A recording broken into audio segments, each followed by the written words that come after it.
Hello, and welcome to Mars Golden Hour. Thank you so much for joining me and hanging out. I really do appreciate it. So, I ended up having I ended up getting this, a ginger beer root sort of concoction, and I was going to have that by itself. Cracked it open and ended up taking a sip of it, and it is the most carbonated mess nonsense I have ever had. I love it. It's great, but I can't drink it as a liquid. So basically what I'm babbling on about is that my mouth is extra juicy right now because I made a concoction of that particular ginger beverage. So, I don't know what I'm going to call it. The jury's still out on it because I know that under any other normal circumstances, I would zhuzh this up in some way to really make a cocktail out of it. But really, all I did was I had this ginger beer root, whatever it is. It says it's medium as far as the ginger level is concerned. But it feels like it's a lot higher than medium. But anyway, basically I decided to what will combat the carbonation of it all would be to add some whiskey to it. So that's what I did. And it has helped, along with oxygen. So, that exposure has definitely helped, although not a lot. Even though I added as much as I could of one thing or the other in order to tamper down the carbonation of this whole thing, it is still pretty potent. So who knows how this podcast will turn out? We will see. But anyway, that is my long-winded way of saying that I got a beverage beforehand so I wouldn't have such a dry sound and do some extra hacking and extra pausing. Although, I don't know. I just might have to do that. I don't know. We'll see. And apparently I spoke too soon because the carbonation is now getting to me. So I will do my best not to do any belching in the ear and ruin my dulcet tones that are speaking to you through this podcast. This week has been kind of busy. Picked up some work, and I tried to do that balance of working all day and dealing with a commute and trying to take care of the mundane things of day-to-day life that we all have to take care of, and in addition to having a life, which, yeah, I know I'm saying having a life during the pandemic, but let's see, having a life. Just doing the things that one wants to do on their own time. That could be as interesting and crazy and chaotic as you want it to be, or as just low-key and chill, and some might say boring. I just say it is contemplative and meditative. So, anyway, so my apologies for not having the podcast up and out during my normal window of time. So this is a day later. I do apologize. But that is what I ran up against. I had basically, I would say a good 3 weeks of laundry to deal with, cleaning to deal with, and everything had just been backing up and backing up and backing up because I haven't had the time free that I would have liked to have free during the week. And it's work. It happens during a time of day when you really can't do much in the morning or at night, but I tried to make the best use that I could with my time. Yes, that carbonation. So, if this sounds a bit choppy, I do apologize, but really I'm just trying to spare your ears. So, side note, I read an article today about Blake Lively, and she was complaining that fashion designers, they couldn't dress her after she had her kid, which I think it's child number 3 that she had, and that's the one that she was speaking on. Yeah, you know, it doesn't matter what your background is, what your financial status is. We all have problems. We all have some sort of trials, tribulations, complaints, what have you. I don't want to diminish any one person's troubles over another. And let's see. So when I first read it, my first thought was, yeah, well, here we go yet again. That it doesn't matter how pretty you are or what your how much you have, etc., etc. That they go through their troubles too. And here, you know, one could look at Blake Lively. If you don't know who she is, that's fine. Basically, to describe her physique or her frame, she has a very small frame. She's very tall, and I would say lithe, very thin, agile, and she's an actress, and has just I think blonde or blondish hair. Has an overall nice demeanor. And for her to have an issue as far as having troubles finding appropriate clothing that looks cool, that, you know, she likes, if she's having a hard time, imagine what others who do not have her bone structure, her body frame, and then we go through the list of, you know, money, having that cool spouse, a family, you know, all that other stuff. So if she's having problems, you know, imagine what everybody else is going through. And she was complaining about having an issue, like she couldn't go to a store and find fashion that fit her in a store. And then with fashion designers, there was nobody that could fit her or, you know, could dress her, I guess, after she had her baby. And I don't know, like, okay, I guess she had an issue, but then I'm thinking, like, I kind of want to call BS on it, because couldn't somebody have, or couldn't she have found, like, a seamstress that maybe could take in certain clothes that she had, or maybe she could, yeah, I don't know, I'm just thinking maybe there's something with tailoring, but I do like the fact that she did speak up on it, and she's using her platform, maybe knowing that other people have a way more difficult time finding clothing for them. And yeah, I'll even put myself up there, because lately I have been dealing with the quarantine snacking that caught up with me, so I've been dealing with that, and I know I'm not the only one that is in that boat. And yeah, I will freely talk about it. And whereas other people looking from the outside in, they don't see anything because they either haven't known me or they just met me. But with me, from on the inside dealing with it, it's like, oh man, this doesn't feel as loose as it did before. This sucks, and I feel uncomfortable. And you know, anyway. I'm babbling, and I do apologize because the whiskey ginger concoction I created is really beginning to hit now, so please bear with me, and I do thank you for bearing with me. I'll try to keep this brief. Anyway, so if she's using her platform in order to bring awareness to this, great, and maybe that's what she was doing, and I'm just being judgy.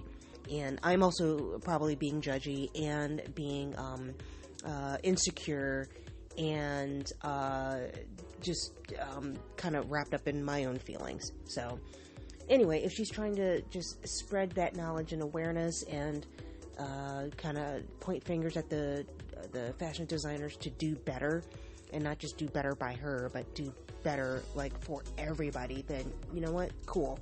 Thank you. I'm all about that. Woo-hoo-hoo, got a juicy mouth. So, again, my apologies. What else? So, aside just from being busy, I I've been trying to catch up as much as I could with music, and really during my free time, that's what I'm doing. So the commute, it's checking out other podcasts and listening to music. And so something I stumbled across, it was somebody's show, and honestly, I cannot remember whose it was. But the theme was friends and family, and they had on this guy, Uncle Roger, I wish I could remember his name, but his voice sounded familiar, and I believe he was a DJ on the Wave, the 1047 The Wave, which is a radio station. Well, it's out here, but I'm sure the Wave is syndicated across the country. Anyway, apparently he got in the radio, and then he got out of radio, and then now he has, I think he had several record stores, but now he is mainly just operating out of one record store that's in Arizona. I don't know where in Arizona. It could be Phoenix, Flagstaff, I don't know.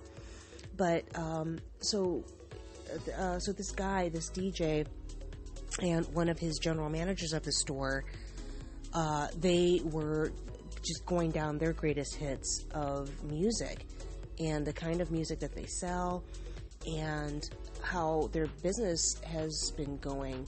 And apparently this particular record store, they deal with, I think, things that are current, but also the hard to find imports. This guy, he also has a rather huge vinyl collection. So a lot of it, I believe, in the first store or in this store, he easily had like 20,000 different artists represented via vinyl that he could easily just sell in his store that he personally owns. So he just knows music, and the stories that I was hearing from this guy about the first time that he met Grace Slick, and he didn't even realize that was Grace Slick that he met. Like, he just had a random meeting with her, and I think he was attending the show, and I think Jefferson, what did they go by at first? Was it Jefferson Starship? Jefferson Airplane? Jefferson Starship, I think, was first. And then, no, Jefferson Airplane, and then Starship. Oh, darn it. That's going to bother me. I'll remember. Yeah, I'll remember it later. Anyway, so they, I think, were opening for somebody else, and this DJ, Uncle Roger, what did he call it? Roger? Ugh, that's going to bother me too. I am so sorry. Anyway, so he was like, I guess he went to the restroom or something, and then ended up sitting on these stairs that were near this hallway that he was walking by, and listening to him tell the story, this woman walked by, and they were just chatting for like a good 20 minutes, and then the band member from Jefferson Airplane, Jefferson Starship. I think it was Jefferson Airplane first, and then they changed it to Jefferson Starship, and then eventually they changed it to just Starship. Why that change happened, I don't know. Anyway, so one of the guys in the band was like, "Hey, Grace, we're ready. We're going to go on right now." And then she turns to the guy and says, "Hey, my name is Grace." And the guy was like, "Hi, my name is Idiot," because he didn't even realize that was her. He was just thinking he was just talking to another pretty lady. So, anyway. So, during this whole entire radio show, he was sharing personal stories of, like, music history because of the trajectory of his career that he led. Of course, this is during a time when, this is what, the 60s? Yeah, 60s and 70s, and it was just a different time, and it was just more free, and you could just hop in the car and just go on this road trip, and you don't know the characters that you meet, and it could be somebody famous, somebody not famous. It could be a random dignitary, or this farmer that has like the world's largest piece of string. You never know. And so listening to those stories, and then listening to their the music trivia and the music history that they had, and their picks for this particular radio show. It was just really cool. And it's not that anybody that they were playing I didn't know, but Joni Mitchell. I hadn't actively listened to Joni Mitchell in quite some time, so it was like reintroducing me to Joni Mitchell, and that was very cool. And then from there, they were playing some other songs that it's like, oh wait, I never heard that one before, or that's a deep cut. So they weren't playing all the more well-known songs of these various artists. I mean, some, yes, they did, but it was just very, very cool. And so then that had me going down my own little path and listening to a little bit more of some Joni Mitchell. And I don't know if I mentioned this last week or not. Or no, this is recent.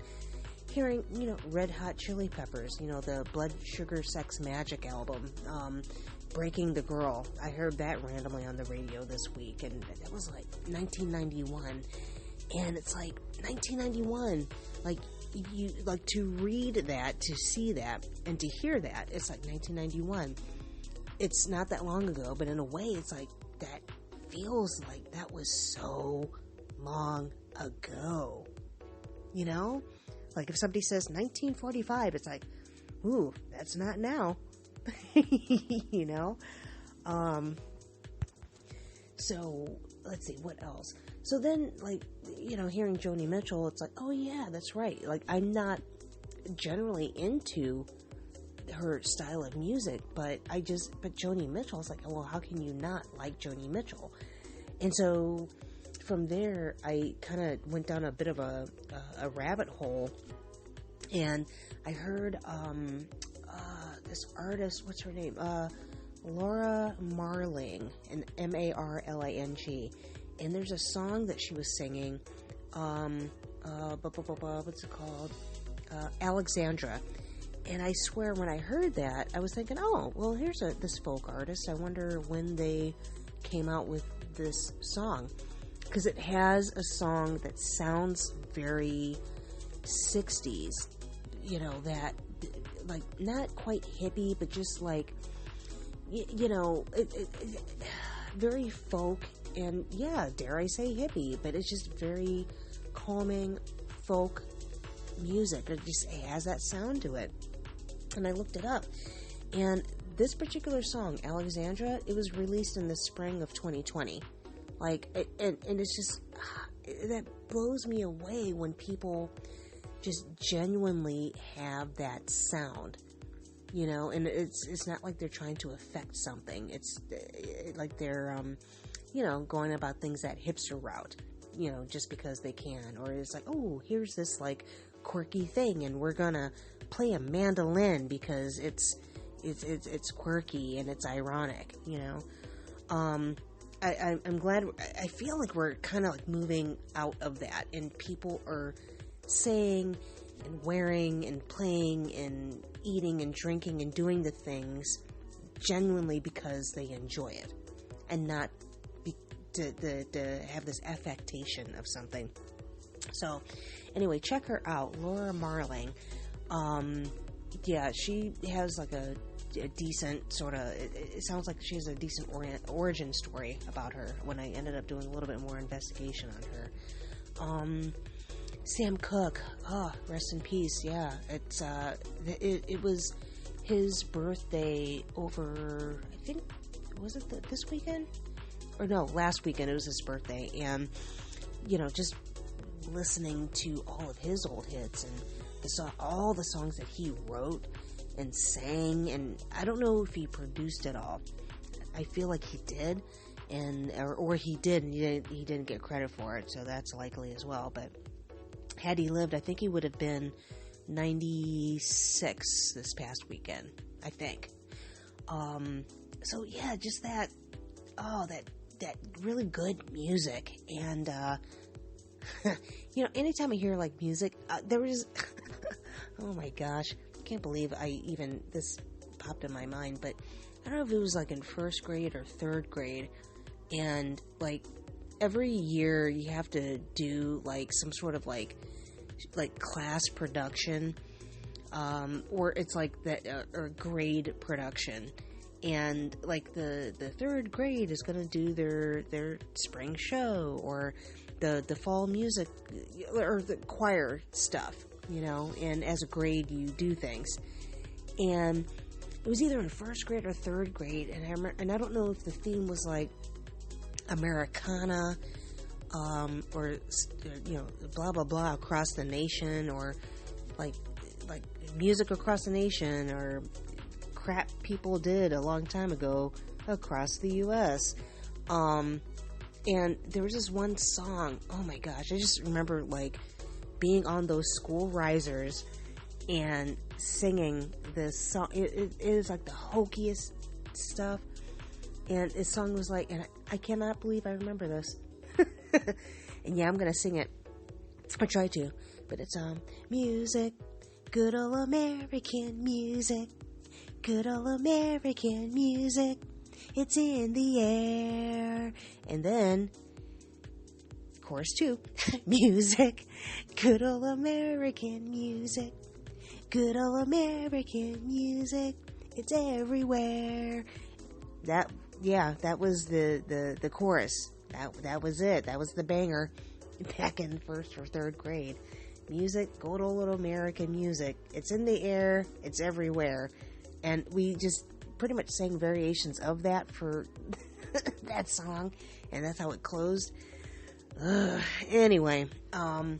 So yeah, music. So, who else did, Lee Dorsey. Man, reading the history on Lee Dorsey, it's like, it's just, if the times, being in the right place, right time, the times, and all that stuff. Sometimes not every single day, because, there's other things to think about and do, but anyway, the cocktail is hitting people. I really do apologize. I wonder how people, primarily black people, but I will extend this to people in color, because it does happen within other races as well. You wonder how they were able to accomplish the things that they were able to accomplish in the face of such adversity and hatred. And when you have people out there who want you just to not exist at all, and will try to accomplish that by any means necessary, it blows my mind that from just living in that type of world in that time, and they produced so much great art.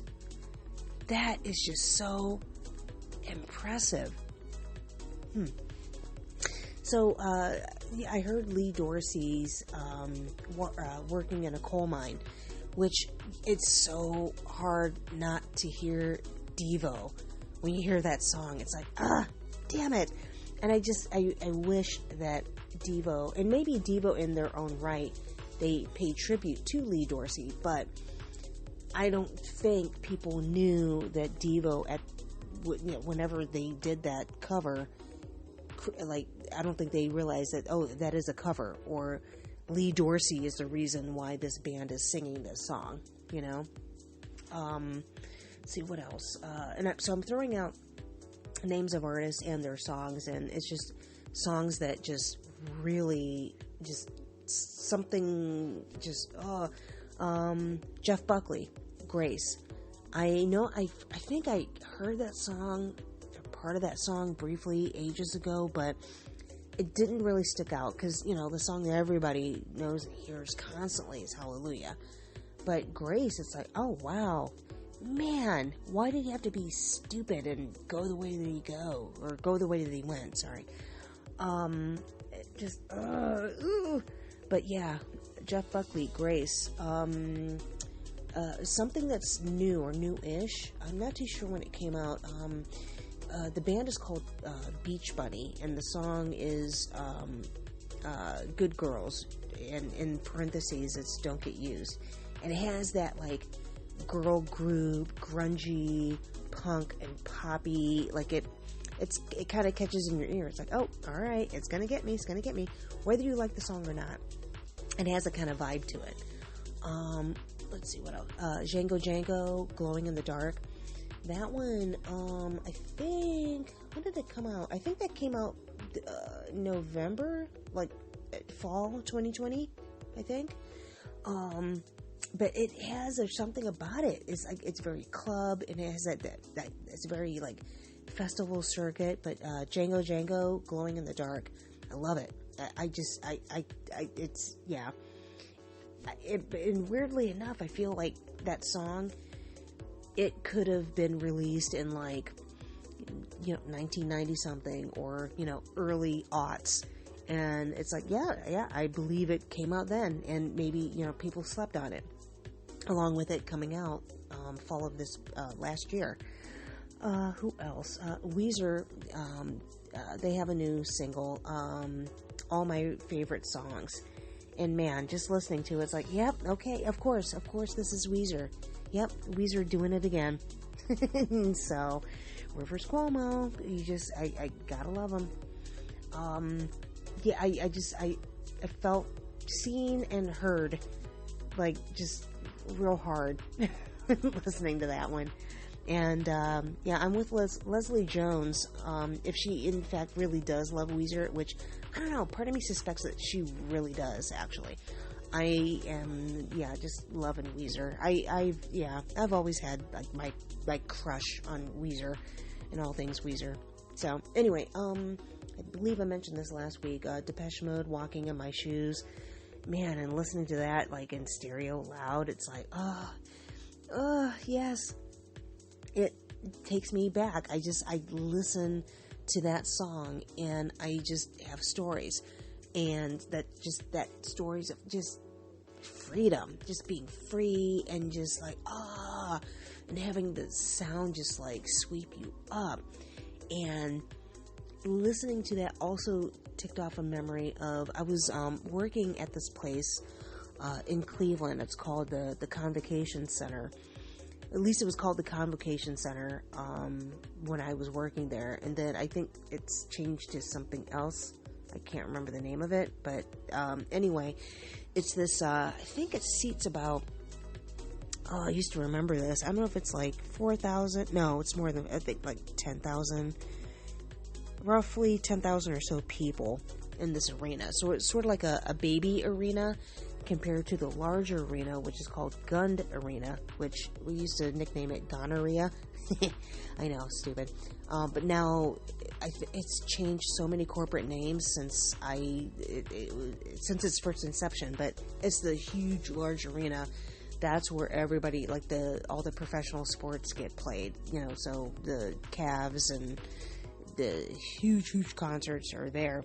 But the Convocation Center had, it was the baby arena, and it was there before the bigger arena got built. Anyway, I remember I think at this time, because I worked in that building, and like for many different things, like front of house, back, I performed there, so stories for another time. But anyway, for this particular one, I think I was doing stagehand work. And I remember like just tearing down stuff, I think for like the lighting truss or whatever, and heard this song, and I was like, whoa, oh my god, wait, who's this? What? And so I was talking with the guy, Greg. Unfortunately, I think Greg has since left this mortal coil, so rest in peace, Greg. He was one of the house sound guys for the arena, and the union guys. And I went up to him because I knew that oh wait a minute, was it? No, you know what? I do apologize. It's either I was like tearing stuff down for a concert, or it was like a soccer game was like finishing, or I can't remember if it was like a load in, load out situation. It was something along those lines where it's like it was like the end of the night, and like, all right, everybody get the F out, and this song just played, and it was in the arena, and it just had this like, oh, because it's in the arena, it's made for sound, and I'm like, Greg, that, like, what, who is this? Like, I love it. It's oh yeah, it's 9 Inch Nails. And I was like, oh, I love, and I knew about 9 Inch Nails before, because Cleveland, come on. So but I didn't realize at that point in time that I heard that song that was off of Pretty Hate Machine, but it was Terrible Lie off of Pretty Hate Machine, 9 Inch Nails. And I'm like, okay, yeah, of course. And oh, yeah. If you don't know the song, play the song. It's called Terrible Lie, 9 Inch Nails. It's off the Pretty Hate Machine album. And play that loud and imagine that being played in an arena that has that sound equipment and it is made for that. Like, I don't have the words to describe that feeling. But anyway, it was awesome. So, all right, moving on. Mandinka, Sinead O'Connor. That one, that takes me to that, around that time of like Depeche Mode and In Excess, and that feeling that music evoked around that time. And I'm sorry I'm tripping up over my words, but it's like, it's so huge, the music, and again, the feeling that it invoked. It is hard for me to just like describe the feeling. I'll be able to, but right now, yeah, I'm gonna keep it moving. Midlife Crisis. That one is Faith No More. And even if you didn't know, like, once you hear the song, it's like, this sounds like Faith No More. And it's it makes me like I like the song, but it's like you hear it, it's like, huh, that feels like it really sounds like Faith No More. And it's interesting how Faith No More has that sound, and you just know, yeah, that's Faith No More. And I know other bands have it, but just for whatever reason, randomly hearing that song in the middle of a whole bunch of other songs that are like in different genres or whatever, and then that one plays, and it's like, yeah, Faith No More. I Predict a Riot, Kaiser Chiefs. Now that song, when I hear it, that's another one that it's like, yeah, if that was, put out in any time, like in, like the 80s, the 90s, the aughts, you are like during that, like, I think that early ska era, you would say, oh yeah, I see that song came out at that time. But no, I think I Predict a Riot, I think that was 2019. But so, regardless, it was very recent. But it has that sound of like the Clash, just kind of UK punk, and I love it. Absolutely cool. All right, so I could just keep going on and on and on about music. So I ended up watching this independent movie. There's a series of indie movies that are getting screenings, and they have screenings with Q&As. And so this one that I checked out, it's called Beginning. And I apologize that even if I wrote down the director's last name, her first name is Dea, D-E-A.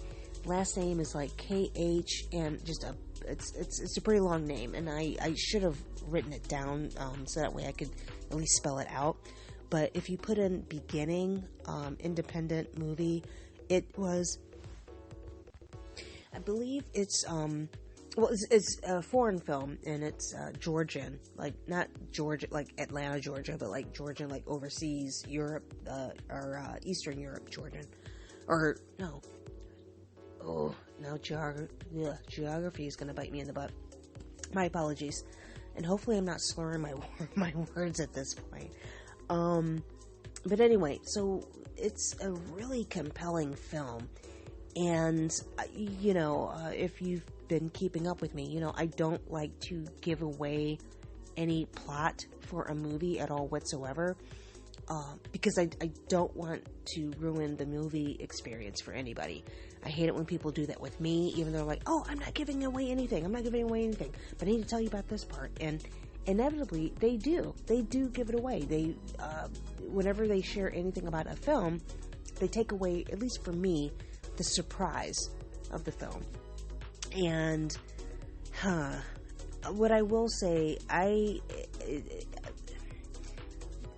watched the movie, and I had some issues with it, because it's one of those movies where, they give you the link and you have like a window of time to watch it, and it kept freezing up on me, whether that was on my end, or a cell phone tower, or there, I don't know, but basically, not only did I have a certain window to watch it, but they only allowed you so many views, so I kept having to like put in the code in order to, whenever I was trying to reset it, and I hit the refresh button, so then it went back to the beginning and it kept asking me for the code, and I'm like, all right, and I didn't realize that I only had 3 views, so basically I got like halfway, I think a little bit over halfway through the film, and then I couldn't watch anymore. I'm like, what?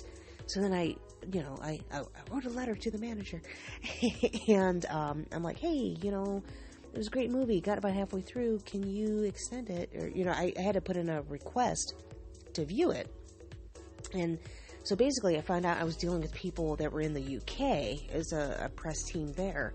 So there's like that time difference, and so that was part of it. And I thought it was people here in the States, and maybe I was dealing with like East Coast time or something. But no, I was dealing with UK time. And because I also wonder, like, why are they responding to me at this weird hour? So anyway, long story short, they extended my viewing time for this movie, so I was able to finish watching the rest of it, and I'm glad I did. And so I was able to watch that, and then there was also a Q&A on YouTube with, I think it's a film critic or a film writer with the LA Times, that he did with the director, which I'm a geek about any sort of backstory I can find out about a movie, especially a movie that I like. I'm all for it. So I wanted to watch the movie before I watched this, and I'm glad I did. Because even when I couldn't watch the rest of the film, I went to Wikipedia just so I can see the rest of the plot, and like I was getting like little bits and pieces of stuff, but it was enough that it's like, damn it, I want to see the rest of this movie. So anyway, finally able to see the rest of it, and it's a compelling film. So yeah, these are the things I will say about it without giving anything away. It's a compelling film. It is, in my opinion, it's a study in acting and in filmmaking. And and again, this, I don't think,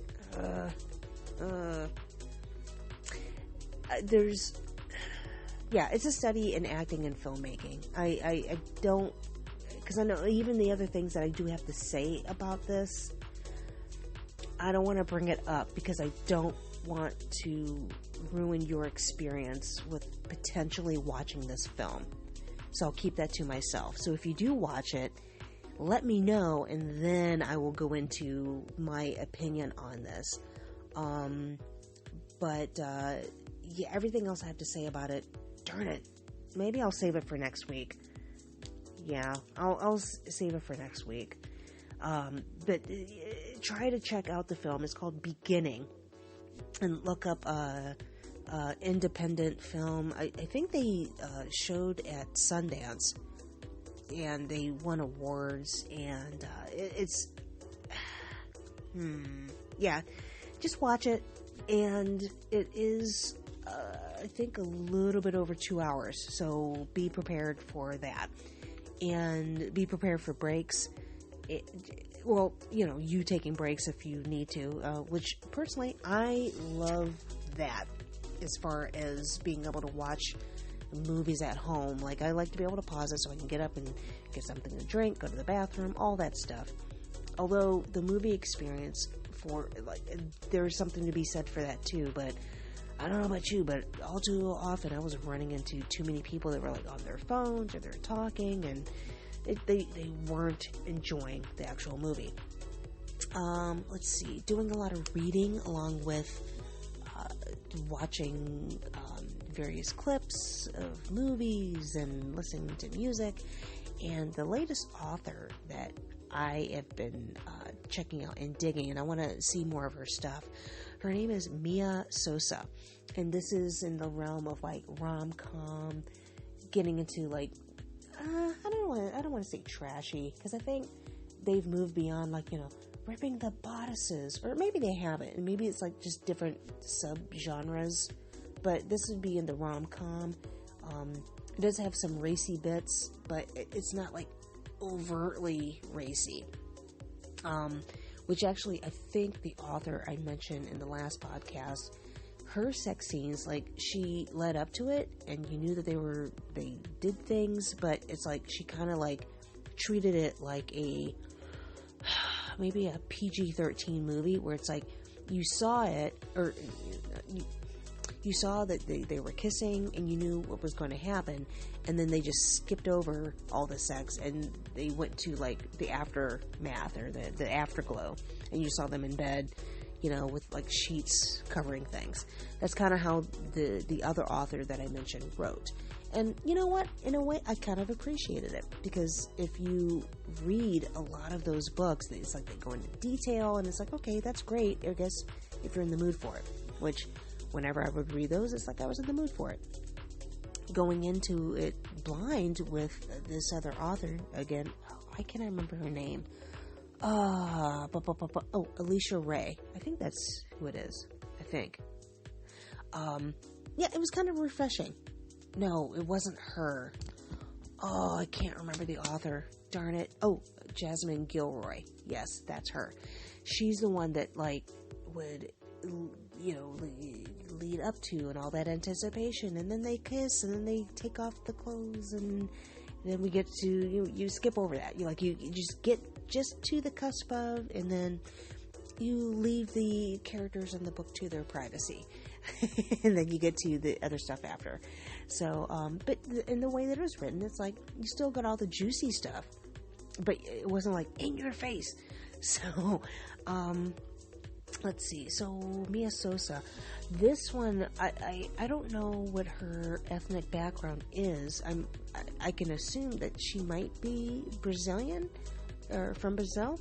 The story had a Brazilian female lead, and what I liked about this is that, again, this is an author who is inclusive, and even if she mentions another character who has a different ethnic background, it's not like it's a thing. It's like she's just describing what that person looks like. That's all. And so it's Brazilian female lead, and I like that she brought that the heritage into the novel. But again, it wasn't like in your face, like, you know, like the Brazilian pride, I know I'm phrasing this wrong. There was a lot of very proud writing of the Brazilian heritage, but I didn't feel that it was beating you over the head with anything or any one aspect of it. It brought all the good stuff, and it's like, you know, mentioning different dishes, different drinks. And these are dishes and drinks that I'm quite familiar with, and obviously samba and capoeira.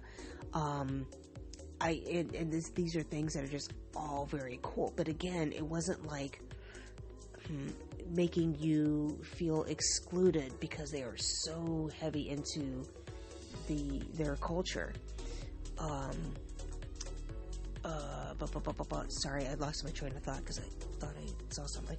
And no, I'm not seeing ghosts or anything. I just got distracted. What was I talking about? Oh, so anyway, but here's what I really liked about it. Not only talking about the Brazilian culture and the love of the culture and all the great things about it, and the familial aspects of it, and but it's like highlighting a career, actually careers that were not government based, because that took place in DC. So it wasn't about like politics and government espionage, and it was just talking about regular people that live in Washington DC. And again, none of the careers that were mentioned in this book had anything to do with the government.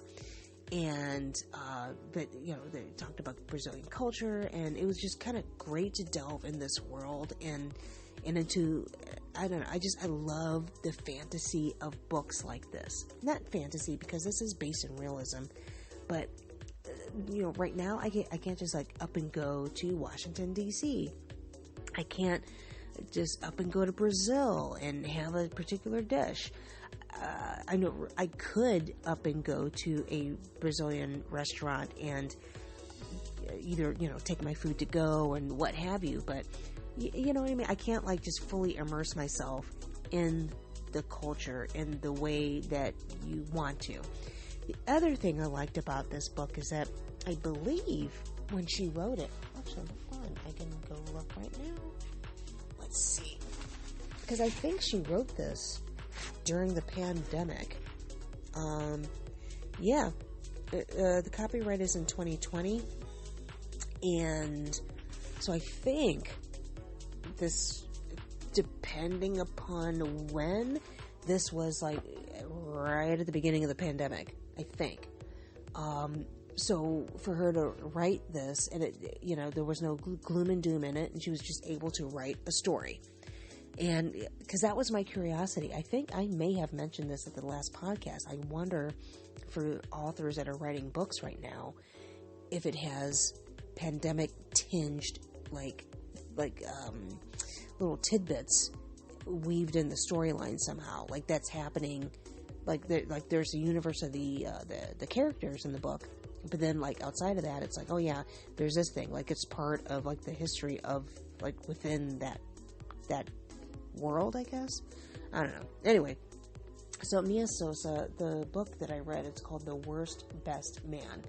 It's cute. Again, it's a rom-com. It's a novel, and it's cute. And if you want, it's what I like to call my fluffy books. It's a pretty decent book to read. There's also another title, and I went ahead and got this one too. It's also called The Worst Best Man, and that is by, I think her name is Lucy?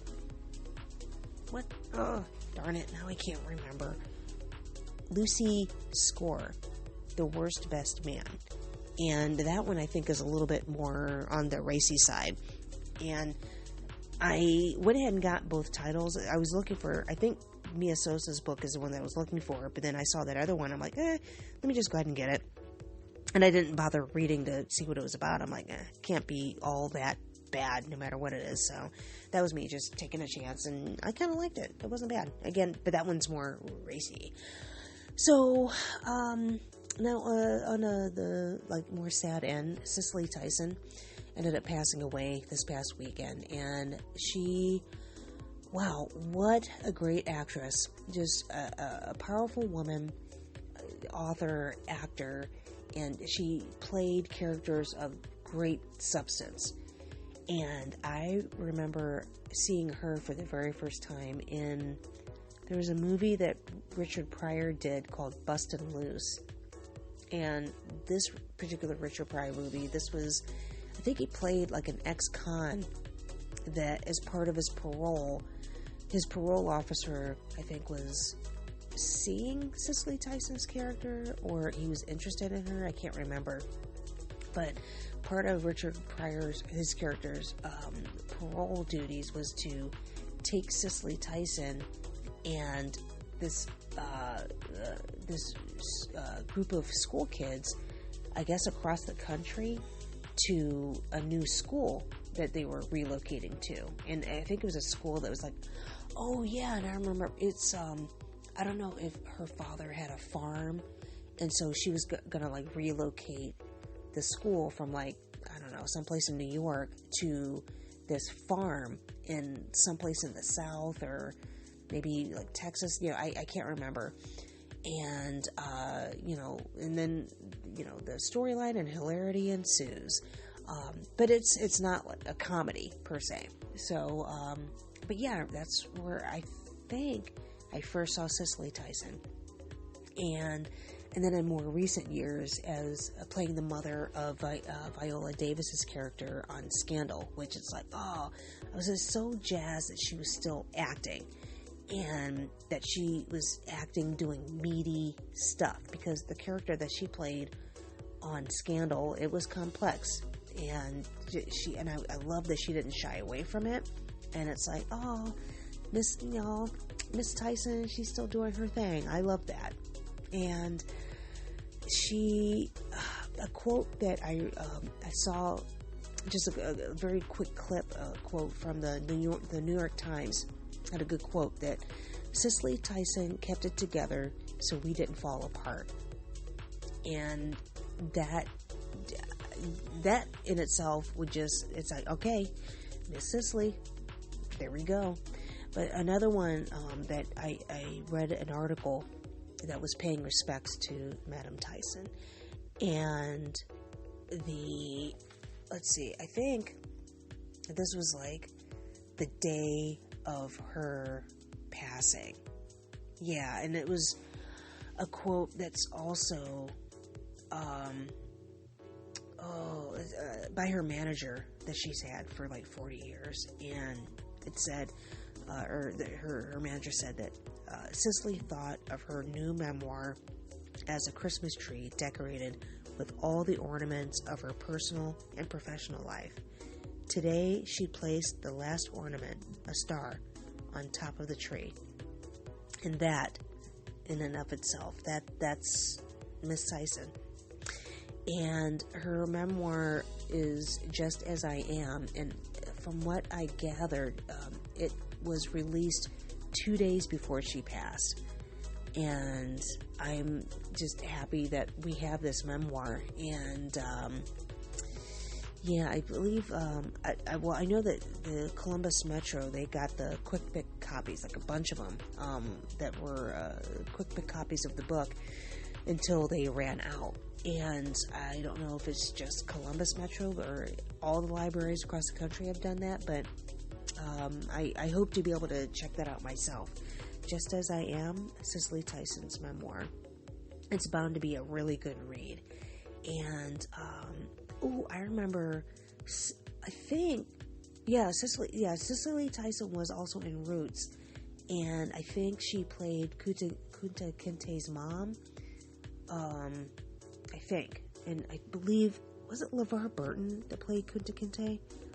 Oh, I know I'm gonna, hear about this if I have everything wrong, but, yeah, although, Roots, that one, I vaguely remember that. That was the miniseries that was on TV for, it was like a week. It was sort of like, what was it, like War and Peace? When I think Patrick Swayze was in that one. And that was like forever. Was it that one or was it something else? Or maybe I'm thinking of, there's something that I remember my mom loving. It was Richard Chamberlain. Was it The Birds? Something of the Birds song, something of the Birds, Richard Chamberlain. Oh, that's gonna bother me. Songbirds? Something birds. Lovebirds, dovebirds. Songbirds? Oh, when I see it, I'm gonna just oh yeah, that's it. But I think, I remember my mom talking about that with Richard Chamberlain. He played a priest. I think it was a priest that, had an affair or fell in love with this woman, and it was all about that temptation of falling in love with this woman and not falling prey to that temptation. But I think eventually he gave in. Songbirds? Something birds, the lovebirds, it's gonna bother me. But anyway, I think that was one of those made for TV miniseries things that was on for a week, I think. ABC was the champ of doing those made for TV miniseries weeks of things. Songbirds. Was it the Songbirds? something birds. Darn it, that's going to bother me. Anyway, so Roots was another one of those epic things that was on TV that people watched. And yeah, Miss Tyson was in it. Vaguely recall her in that. But I was doing some more reading and remembering her body of work, and something I came across was a play that she was in. It's by a French playwright, an activist, and I'm trying to remember his name. Darn it, I can't remember it. But anyway, the play is called The Blacks, and it was produced, it was 1959 is when that went up on Broadway or off Broadway, I can't remember. And the cast, it was like a who's who cast, and the premise is just as impressive. And it was tough and confrontational play, but it was like a play within a play, and explored the just all the nuances and the racism and just all of that, the isms, everything, and the black identity, and it hoped to make white audiences uncomfortable. And like that was their purpose. Like they wanted to make white audiences uncomfortable. Like they even had like characters in whiteface. So I'm like, oh wow, snap. So but the cast, it was like James Earl Jones, Cicely Tyson, Maya Angelou, Louis Gossett, Roscoe Lee Brown, Godfrey Cambridge, Raymond St. Jacques, and Charles Good. And I'm sorry, Charles Gordon. Sorry about that. But yeah, just so many more, like, all these articles about Cicely Tyson. It's like, oh, there's just, I can't wait just for all the Tyson tributes and the gems and the days and the years ahead. And, but it does sadden me that she passed away. She passed away, I believe, at 96, and she lived a good long life. So, I'm just sad that she passed, and I know that all of us are going to go someday, and but we're just losing all of our greats.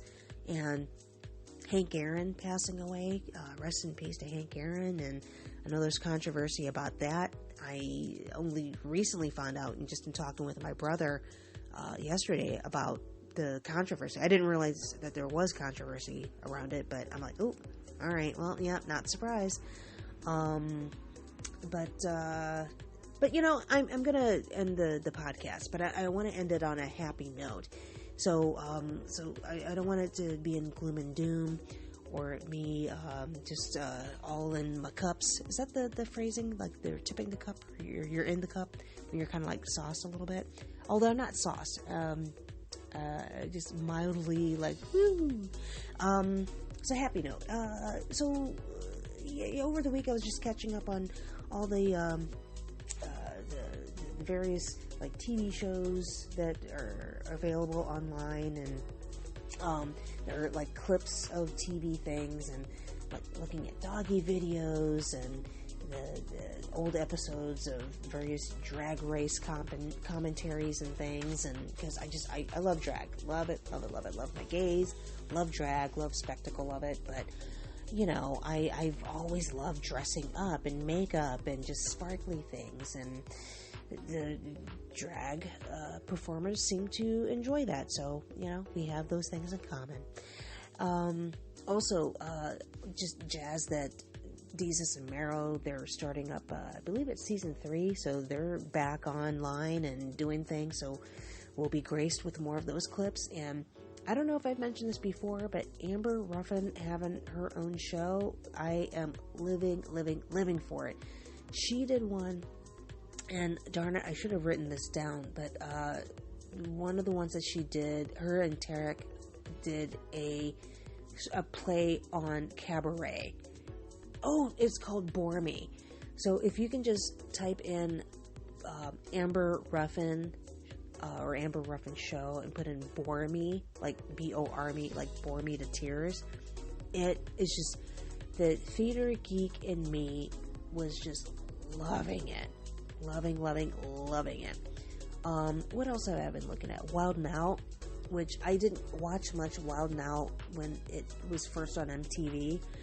So I've been like catching up on some of the clips, and I just, oh man, why it got no, I know why it got canceled, but still, it should not have, like, gotten canceled or been taken off the air. So, I don't know if you can hear what's going on, but one of my neighbors, I don't know if they're tap dancing, or maybe maybe they read a romance book and they're getting into it too, who knows. A friend of mine turned me on to this rapper. His name is Prof, like the abbreviation for professor, so it's PROF. And so I still need to check out more of his videos. So if my friend is listening, I will get to them. You know what? I'll try to listen to them tonight. So the videos that he sent me are Andre the Giant, Squad Goals, and Light Work. LIGHT, Light Work. And the rapper is Prof. And I heard and watched the video for Andre the Giant, and man, he has bars. You know, I was all ready to like poo-poo it, but it's like, ooh, wait a minute. Yeah, I'm digging what I'm hearing. And this is like, I feel like I'm going to go in this worm or the rabbit hole, much like I did with Audrey Nuna, Audrey, Audrey Nuna. I think that's how you pronounce it, or Nuna, Nuna. Check out her videos, Comic Sans, like the font, and time, and paper. You will not be disappointed. So she has bars, she has a great voice, and the videos are quirky and interesting. And also, she had Jack Harlow was featured in one of her videos. I think it was Comic Sans that he's featured in. And really anything Jack Harlow. I just, once he came on my radar like last year, which I think, he's been out for a minute, even prior to me like catching wind of him last year. Because I think he came out with like What's Poppin', and it was like, at that time, it was like real underground. And they were kind of like roasting them. They're like, oh, who's this white boy? Like just clowning. And, but then, like, so I watched the video, listened to it, and it's like, you know what? I don't know. There's something about him. And so I just did more investigating, and yeah, I was just loving what I was hearing. And so now, actually, I think, so along with like Megan Thee Stallion, like getting her like mainstream, like, coverage on, what is it, Saturday Night Live. She did Body, and then she also did Savage on Saturday Night Live last year. Or it was either last year or like this fall, I can't remember. And then she also did something on Jimmy Kimmel, I think, or Jimmy Fallon, I can't remember. So, and then who was it? Rico Nasty. She did had her like mainstream video, or like mainstream like TV coverage on Jimmy Fallon. If you haven't seen that Rico Nasty performance and appearance on Jimmy Fallon, please check it out. Now, Rico Nasty she's also been around for a while, but it's just now getting her like mainstream like eyeballs on her. So yeah, she's been slept on for like way too long, but people like in the know and in the mix, as it were, have known about Rico Nasty. So Rico Nasty is not new, but new to the mainstream now. And then I think Jack Harlow recently had an appearance on Jimmy Fallon or Jimmy Kimmel. So now Jack Harlow is finally getting his mainstream eyeballs on him. So, congrats, people. Congrats. I'm all for it. So, but really, to really end this podcast, and you know what, I only thought that I had like maybe 5 minutes worth of things to say, but apparently, no. So, getting the words in today. So, if you really want a laugh, and I remember seeing this, I don't know if it was like last year, a couple of years ago, I remember seeing the video, or like, not the video itself, but like, the title and or the thumbnail a while ago, and I kept passing on it, but for whatever reason it popped up and like, hey, you might be interested in this stuff, and I'm like, yeah, all right, let me go ahead and look at it. I watched it and I like laughed out loud. Like it had me crying laughing, and I was close to peeing my pants because I wasn't ready for it at all. So this is on YouTube. So check out Dog Sleep Farting Makes Cat Angry. And it's by The Paw. Like ThePaw. The Paw is the who uploaded it. Dog Sleep Farting Makes Cat Angry. It is funny. And I've watched it like easily 4 times, 6 times, and every single time it cracks me up. Every single time, really. And there's another one that I saw of a dog farting, and the cat was puking from it. But it's funny. But I also, like, on the side, like, I don't know if like there was like an edit in play to like make it funny. But even if they like did some sort of trickery with the editing, I still find it kind of humorous. Not as funny as the dog sleep farting makes cat angry. That one you have got to check out. So with that, and I'm leaving you on a funny note, thank you so much for enjoying this golden hour.